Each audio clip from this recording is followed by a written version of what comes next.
There are many things that we can disagree about, but there is one thing that we all agree with.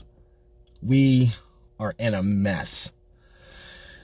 So the next step to understanding that we're in a mess would be to understand, how do we get out of this mess?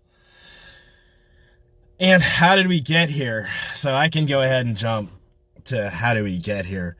We are a nation without leaders. Let me repeat that for a second because it might get a little twisted.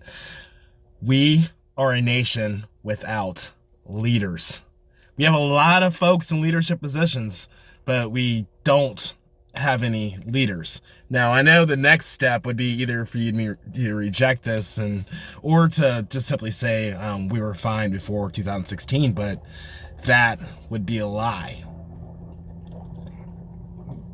Obama did his job to get us out of the hole we were in, but we were still a deeply divided nation. It's easy to say that it was simply about race and people magically who voted for him magically became racist, but we all know in our hearts this isn't true. It goes to the fundamental problems in the United States of America of not truly fixing messes. Economic crash happened. What did we do? We bailed out the banks. The economy so-called recovered, even though there were a lot of people left behind, and everything was fine again. So we're rolling along, and then all of a sudden we find out there are a lot of people who are upset because they lost their factory jobs. The government wasn't speaking to them. The government was speaking to their problems, and they got angry. And then a guy comes along and says, hey, what do you have to lose? Trump wins in 2016. And here we are. For me, I think the problem goes to the root of how these leaders get into power. We've just become so fed up, so disenchanted, and so angry that either we don't vote or we vote to protect what we think our interests are. Is this my tribe? Is he a Democrat? Is he or she a Democrat? Is he or she a Republican? We throw buzzwords on it. Liberal, conservative, and that can either give you a warm feeling or give you an angry feeling. And we start to run around scared. And we're going to do it again this year, and there's nothing that I can say to convince you otherwise, because everybody coming out is going to either vote to keep the status quo, keep the disruption, or they're going to vote to get rid of the disruption.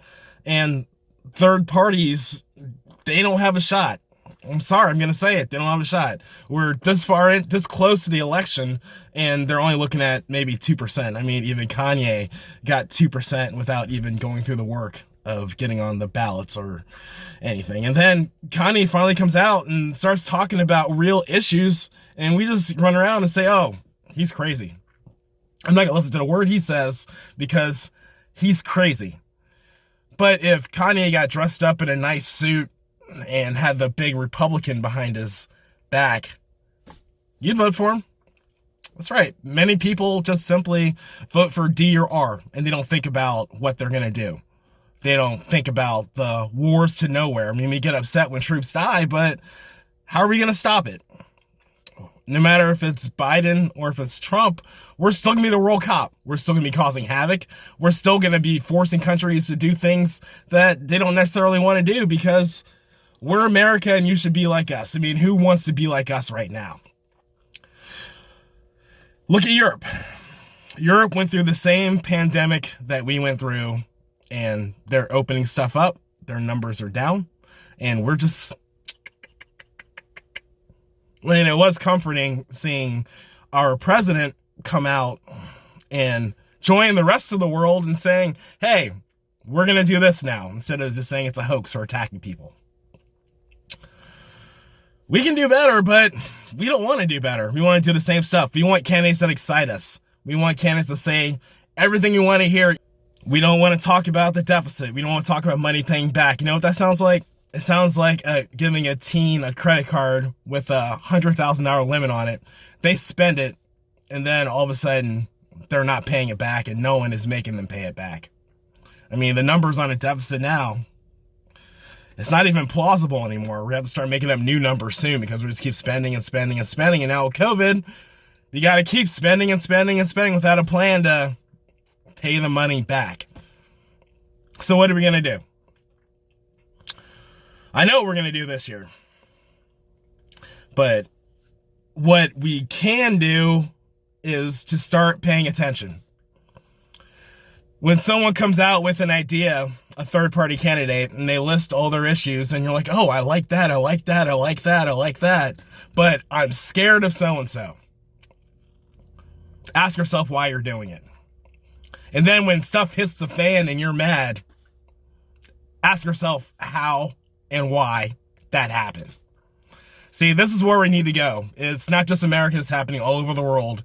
We need to get rid of the celebrity representatives. Celebrity does nothing for us. Ratings do nothing for us. Smart decisions and pragmatic thinking is what we need if this nation's going to survive, because we're running out of time. There's so much stuff going on, and who knows how long COVID's going to be here. We got to start working. We got to drop all this tribalism, all this hate, and start talking about issues. It should be, how do we fix this? How do we fix that? This isn't working. How do we do that? That's how it should be. So, the gauntlet's laid down, America.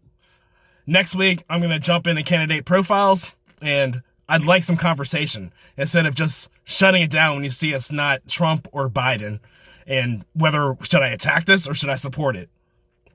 Let's talk about the issues. This is how things get done, and even if a third-party candidate doesn't get elected, those things that you like on there, you can pressure the folks that win to do those things. Where did the Green New Deal came from?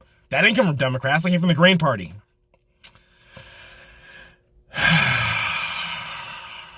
My name is Kyle Finding King, and thank you for tuning in to my Jeep Chat.